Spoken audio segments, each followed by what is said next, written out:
When my cousin Veronica stood up during Grandma's will reading, and pointed at me saying she doesn't deserve a penny, I thought I'd lost everything.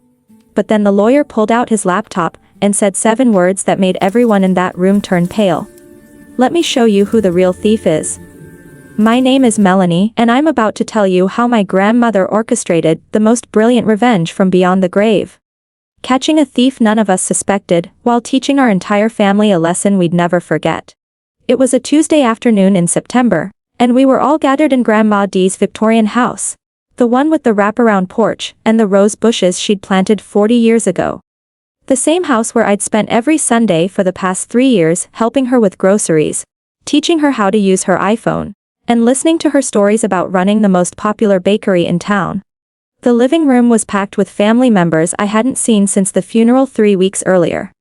My mother, Janet, sat beside me, her hand occasionally squeezing mine for comfort.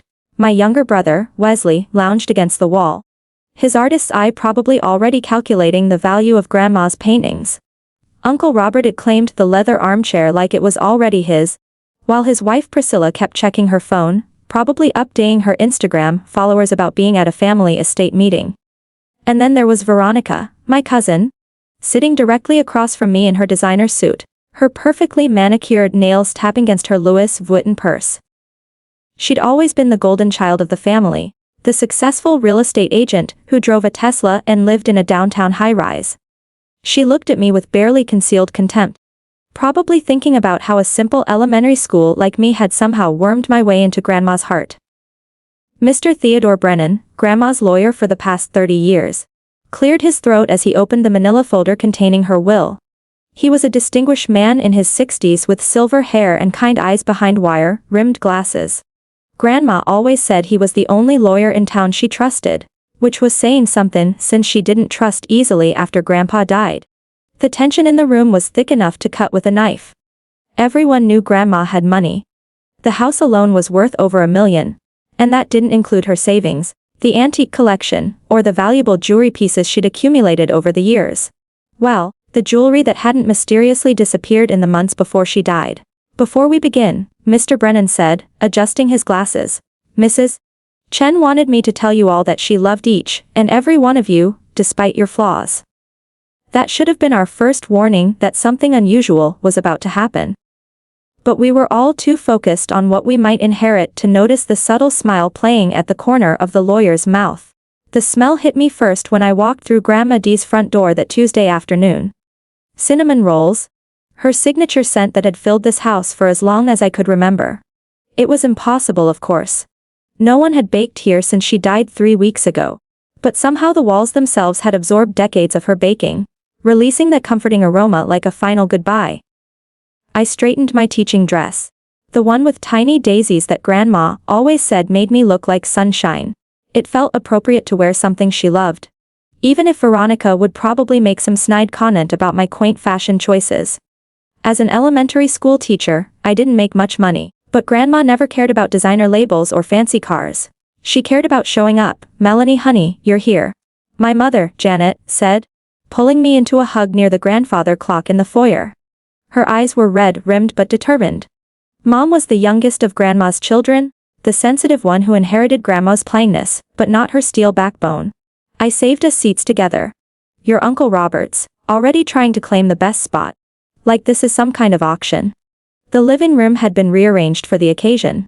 Someone, probably Mr. Brennan's assistant, had brought in extra chairs from the dining room and arranged them in a semicircle facing the fireplace, where the lawyer had set up his temporary workspace. The September sun filtered through the lace curtains, casting patterns on the hardwood floors helped Grandma polish just a month ago. Look who decided to grace us with her presence. Veronica's voice cut through the room like a scalpel. She was examining her reflection in Grandma's antique mirror, adjusting a pearl necklace that looked suspiciously similar to one from Grandma's collection. I thought maybe you'd be too busy with your little kindergartners to show up. Third graders actually, I replied, keeping my voice level. And of course I'm here. Grandma would want all of us together. Wesley appeared at my side, his paint-stained fingers a stark conformal atmosphere. Ignore her, Mel. She's just bitter because Grandma never fell for her fake charm offensive. It was true. In the last 3 years, After Grandpa passed, I'd been the only grandchild who regularly visited. Every Sunday without fail, I'd drive over with groceries, spend hours helping Grandma navigate the modern world, setting up her tablet, teaching her how to video call, organizing her medications, and simply sitting with her while she told stories about the bakery she and Grandpa had run for 40 years. Veronica visited exactly twice a year, Christmas and Grandma's birthday. She'd sweep in with expensive gifts, stay for precisely 2 hours, and leave complaints about the drive from downtown. Uncle Robert wasn't much better. Showing up occasionally to pressure Grandma about selling the house and moving into a nice assisted living facility that would coincidentally free up her assets. "Everyone, please take your seats," Mr. Brennan announced, pulling out a thick folder in his laptop. "We have quite a bit to cover today." Aunt Priscilla rushed in, apologizing for being late while simultaneously live streaming to her followers. "Sorry everyone, traffic was insane. You wouldn't believe how hard it is to get here from the suburbs." She air-kissed Uncle Robert and positioned herself where the light was most flattering. As we settled into our seats, I couldn't help but notice how different the house felt without Grandma in it. The walls were lined with family photos spanning decades. Grandma and Grandpa's wedding, their bakery's grand opening, birthdays, graduations, and holiday gatherings. In recent photos I appeared more and more frequently, usually helping Grandma with something or sitting beside her at the kitchen table, both of us covered in flour from attempting her famous recipes. "Before Mr. Brennan begins," Uncle Robert said, standing like he was addressing a board meeting, "I think we should acknowledge that Mother's final years were difficult. Her mind wasn't what it used to be." My mother tensed beside me. "Robert, tone was sharp as a tack until the very end. I'm just saying," he continued, his car salesman's smile not reaching his eyes, "that certain influences might have affected her decision-making. Some people had more access than others. More opportunities to, shall we say, make an impression." He wasn't looking at me, but everyone knew exactly who he meant. The accusation hung in the air like smoke. I felt my cheeks burn, remembering all those Sundays I'd spent here. Not for any inheritance, but because I genuinely loved my grandmother. She taught me to bake, told me stories about her childhood, and gave me advice about everything from teaching to relationships. Mr. Brennan cleared his throat again, his expression unreadable as he opened the will. "Shall we begin with Dorothy Chen's final wishes?" The room fell silent, everyone leaning forward slightly, ready to learn how Grandma had divided her earthly possessions. None of us had any idea we were about to witness something far more valuable than money or property. We were about to see the truth. Mr. Brennan adjusted his wire-rimmed glasses and began reading in his measured professional voice. "I, Dorothy Chen, being of sound mind and body, do hereby declare this to be my last will and testament." The formal language felt strange applied to Grandma, who once told me that legal documents were just fancy ways of saying simple things. But here we were, listening to her final wishes filtered through legal terminology. "To my son, Robert Chen, I leave my antique clock valued at approximately 1,000 and the sum of 125,000 to help with what I know are difficult business circumstances." Uncle Robert shifted in his chair, his jaw tightening. He'd probably expected more, much more. The clock collection was valuable, sure, but everyone knew he'd been counting on enough money to save his struggling dealership. "To my daughter-in-law, Priscilla Chen, I leave my china set and 5,000 to pursue her creative endeavors." Priscilla's face fell so fast, I almost felt sorry for her. 5,000 wouldn't even cover her monthly shopping sprees. "To my grandson, Wesley Chen, I leave my art collection and 30,000 to support his artistic journey, on the condition that he promises to never give up on his dreams." Wesley's eyes widened. 30,000 was more than he'd made in the last 2 years. Combined, he looked at me with surprise and genuine happiness. "To my daughter, Janet Chen, I leave my personal jewelry collection, except for the pieces specified elsewhere and the sum of 50,000. Mom gasped softly beside me, tears forming in her eyes. The jewelry included Grandma's wedding ring and the emerald brooch Grandpa had given her for their anniversary. "To my granddaughter, Veronica Chen," Mr. Brennan continued, and Veronica sat up straighter, her lips already forming a satisfied smile. "I leave the bronze butterfly brooch she always admired and the sum of a 10,000. The smile vanished. "What? That's it. A brooch and 10,000. Veronica's voice pitched higher with each word. "This is insane." Mr. Brennan held up his hand. "Please allow me to continue. The remainder of my estate, including the house, all remaining financial assets, and the contents of my safety deposit box, I leave to stop right there." Veronica shot to her feet, her face flushed with anger. Before you say another word, there's something everyone needs to know. The room went silent. Even Priscilla stopped checking her phone. We all know who's about to get everything, don't we? Veronica's perfectly manicured finger pointed directly at me. Sweet little Melanie, the devoted granddaughter who just happened to be here every single week. Veronica, sit down, my mother said sharply. No, Aunt Janet, I won't sit down. Not when we all know what's been happening. Has anyone else noticed that Grandma's valuable pieces started disappearing about 6 months ago? The pearl necklace Grandpa gave her for their 50th anniversary, gone. The vintage Cartier watch vanished. The diamond earrings she wore to my college graduation, nowhere to be found. My stomach dropped. I knew about the missing items. Grandma had mentioned them to me, seeming more puzzled than upset. I'd helped her look for them, assuming she'd misplaced them. Uncle Robert stood up, backing his daughter. Veronica's right. I've been thinking the same anything. Melanie was the only one with regular access to the house. She had keys. She knew the alarm code. She was here alone with Mother every Sunday. You can't be serious, Wesley said, pushing off from the wall. Mel would never steal from Grandma, wouldn't she? Aunt Priscilla chimed in, suddenly interested in the drama. I heard from my book club that someone saw Melanie at that pawn shop downtown, the expensive one that deals in estate jewelry. That was true, but twisted. I'd gone there with Grandma to have some pieces appraised for insurance purposes, but explaining that now would sound like an excuse. She doesn't deserve a penny, Veronica declared, her voice ringing with conviction. She's been stealing from Grandma for months, probably longer, playing the devoted granddaughter while robbing her blind. The room erupted. Uncle Robert nodded vigorously. We should contest the will. Mother wasn't in her right mind if she left everything to a thief. How dare you? My mother said, standing to face her brother. Melanie Luther more than any of you. Love doesn't explain missing jewelry, Janet. Veronica shot back. Face facts. Your daughter played the long game and now she wants her payout. I sat frozen, unable to speak. The accusations flew around me like shrapnel. Even Mom's defense of me started to waver as more family members began nodding along with Veronica's theory. The timing is suspicious, someone muttered. She did have opportunity. Another voice agreed. Mr. Brennan watched the chaos unfold with an expression I couldn't quite read. He made no move to interrupt or continue reading. It was as if he was waiting for something or someone to finish playing their hand. Mr. Brennan raised his hand slowly, commanding silence with a gesture that reminded me why Grandma had trusted him for 3 decades. The shouting gradually died down, though Veronica remained standing, her chest heaving with righteous indignation. If I may continue, he said, his voice carrying a weight that made everyone settle back into their seats. Mrs. Chen anticipated this exact scenario.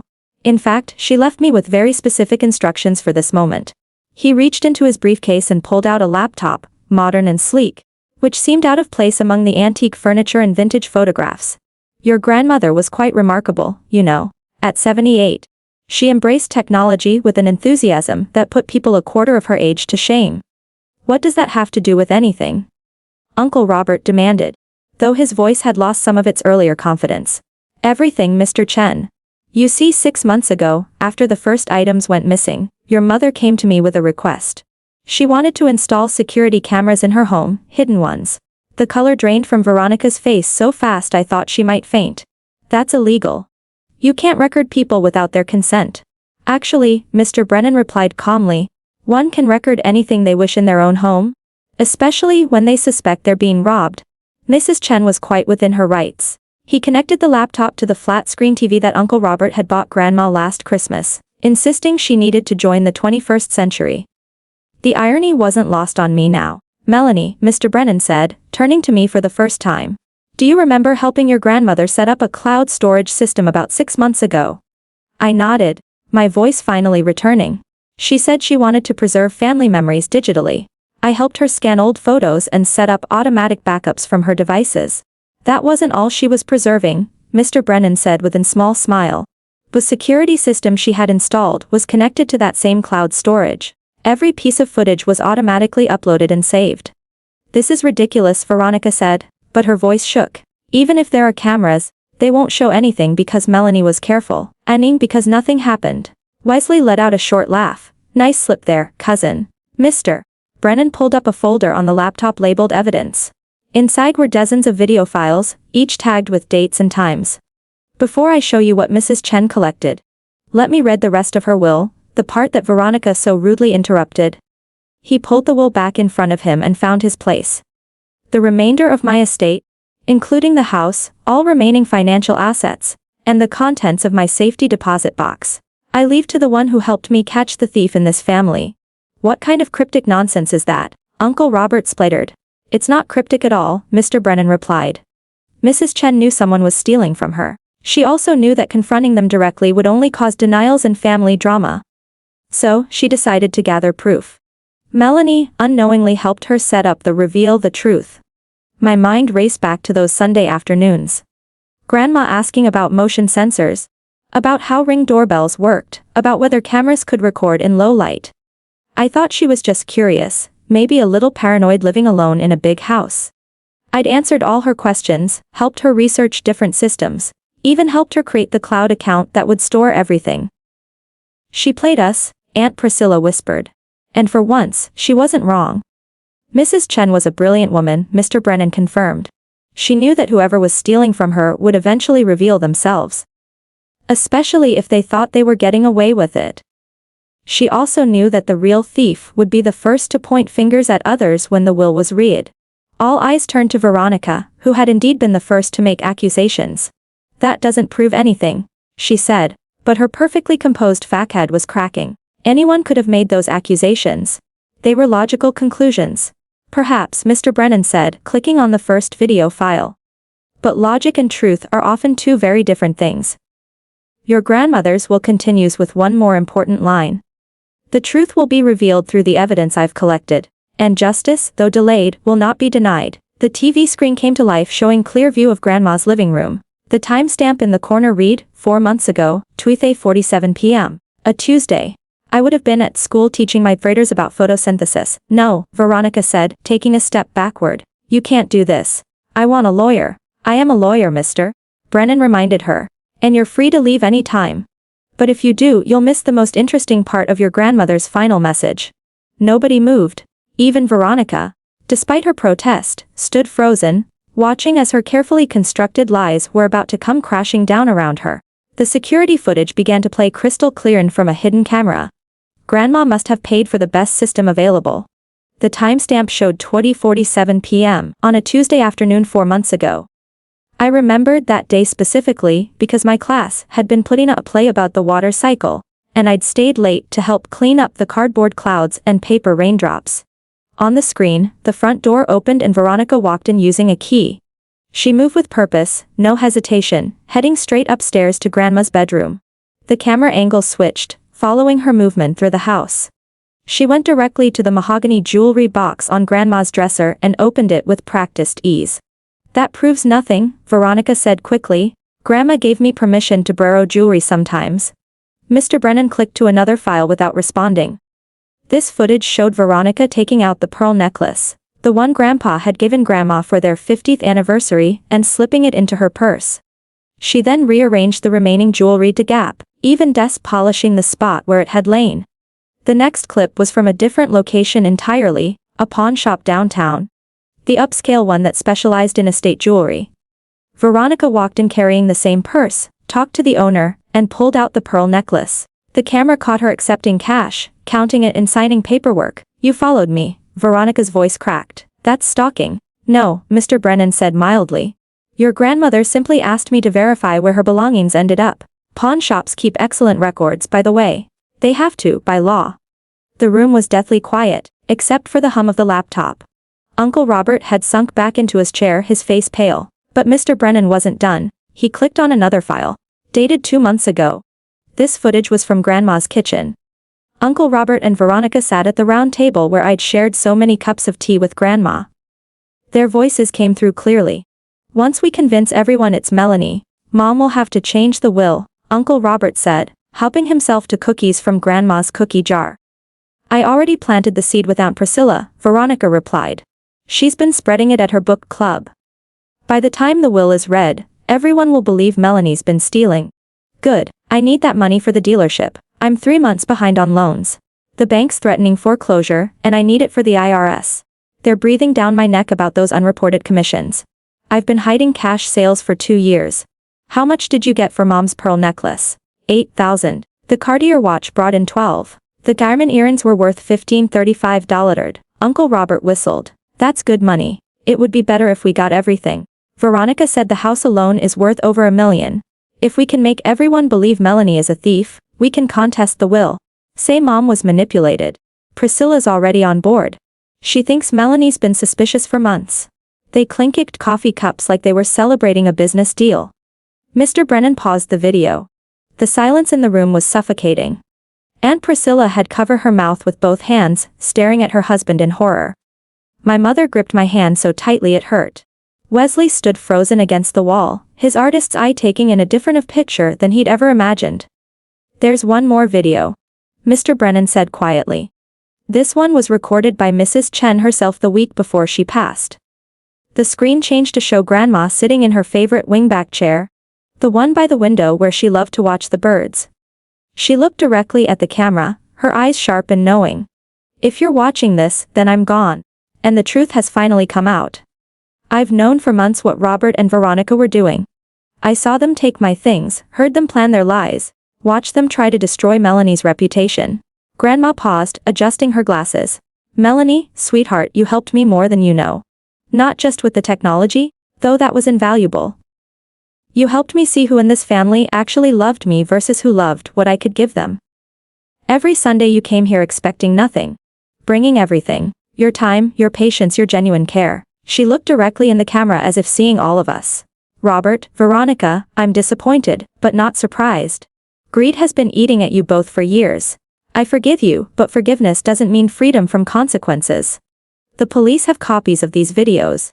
What happens next depends on whether you return what you stole and make amends. The video continued. The house, the money, everything goes to Melanie. She knows what to do with it. We talked about her dreams of opening a community center, a place where kids could learn and grow. That's a legacy I can be proud of. Grandma smiled. Then, that mischievous grin I remembered from when she'd beat everyone at cards. I may have been old, but I wasn't stupid. And thanks to my brilliant granddaughter teaching me about clouds and cameras, I gotta catch the real thieves red-handed. Sometimes the best revenge isn't served cold. Sometimes it's served with video evidence. The video ended with Grandma winking at the camera, and for a moment, nobody moved. Then Veronica bolted for the door, but Brennan's voice stopped her cold. I wouldn't leave just yet, Miss Chen. As your grandmother mentioned, the police have copies of these videos. Detective Morrison is actually waiting outside. You can either return the stolen items voluntarily, or he'll be happy to escort you to the station. Veronica's designer heels clicked to a stop. She turned around, her face a mask of rage and desperation. This is entrapment, I'll sue. Sue who? Mr. Brennan asked calmly. Your deceased grandmother for protecting her property, me for extricating her legal will, the police for investigating grand larceny. You stole $35,000 worth of jewelry. That's a felony. Uncle Robert finally found his voice, though it came out as barely a whisper. Mom knew the whole time. She knew from the first theft. Mr. Brennan confirmed. She came to me immediately, but she wanted to see how far you'd go. More importantly, she wanted to protect Melanie from your false accusations. Aunt Priscilla stood up, moving away from Uncle Robert like he was contagious. You told me Melanie was stealing. You made me spread those rumors. I trusted you. You were eager enough to believe it.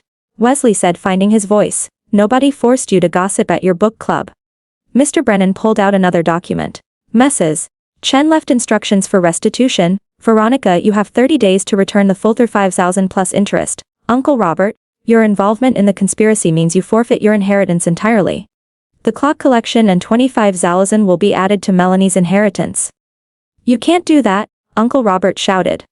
Actually, I can. There's a morality clause in the will.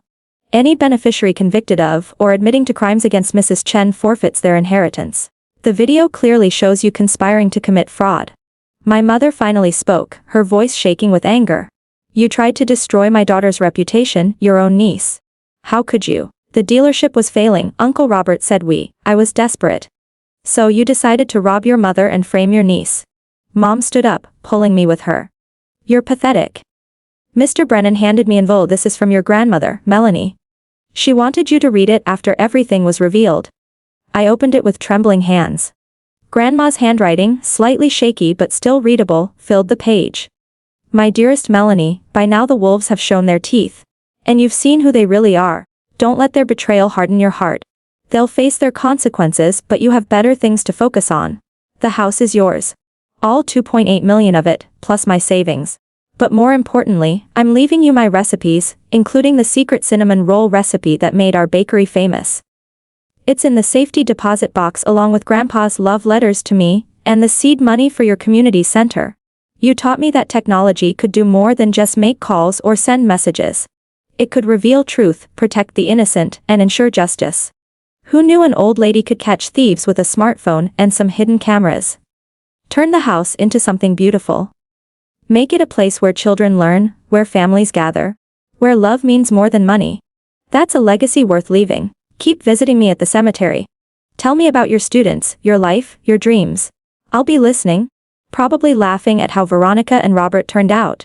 Remember, sweetheart, family isn't about blood. It's about who shows up when you need them. You showed up every Sunday. Not for an inheritance, but for love. That's why everything is all my love, Grandma, Daddy. P.S. Make Veronica work for her forgiveness.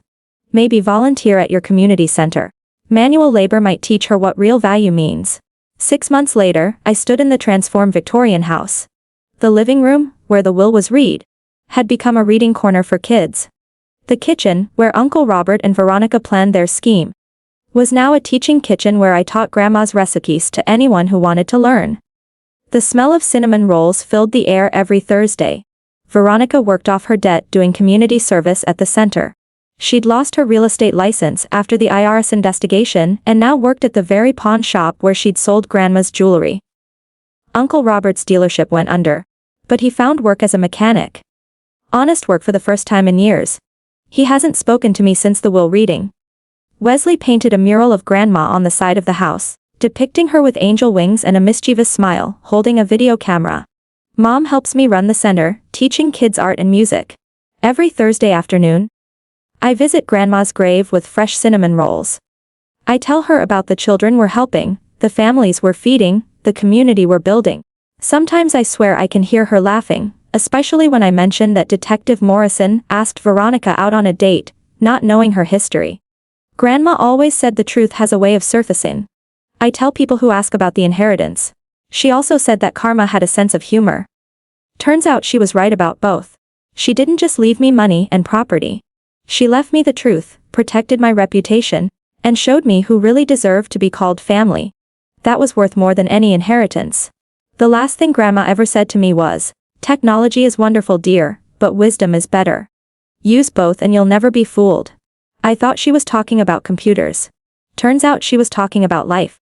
If you enjoyed this story about how Grandma Doy caught the real family thieves and delivered justice from beyond the grave, please give this video a thumbs up. It really helps other people discover these incredible true stories of family drama and ultimate redemption. What would you have done in Melanie's situation? Would you have suspected your own family members? Drop a comment below and share your thoughts or your own family inheritance stories. I read every single comment and heart the best ones.